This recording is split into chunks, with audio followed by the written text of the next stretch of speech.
சக்தியுடன் நேயர்களுக்கு வணக்கம். இன்று ஏப்ரல் மாதம் 2ஆம் தேதி வியாழக்கிழமை. மேஷ ராசி அன்பர்களுக்கு இன்று அலுவலகத்தில் நல்ல செய்திகள் காத்திருக்கிறது. ரிஷபராசி அன்பர்களுக்கு இன்று பங்கு சந்தையின் முதலீடுகள் லாபத்தை தரும். மிதுன ராசி நேயர்களுக்கு இன்று எதிர்பார்த்த பணவரவு கைக்கு வந்து சேரும். கடகராசி அன்பர்களுக்கு நீண்ட நாளாக இருந்து வந்த வழக்கு விசாரணைகள் முடிவிற்கு வரும். சிம்மராசி அன்பர்களுக்கு இன்று நண்பர்களிடத்தில் இருந்து வந்த பகை மாறும். கன்னிராசி நேயர்களுக்கு குடும்ப உறுப்பினர்களால் இருந்து வந்த மனக்குழப்பங்கள் தீரும். துலாம் ராசி அன்பர்களுக்கு புதிய வேலை தேடுதலுக்கான நல்ல செய்திகள் வந்து சேரும்.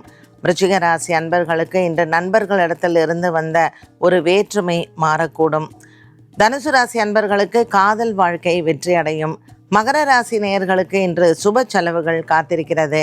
கும்பராசி நேயர்களுக்கு இன்று இழந்த பொருள்கள் மீண்டும் கிடைக்கும். மீனராசி நேயர்களுக்கு சகோதர சகோதரிகளின் ஒற்றுமை பலப்படும்.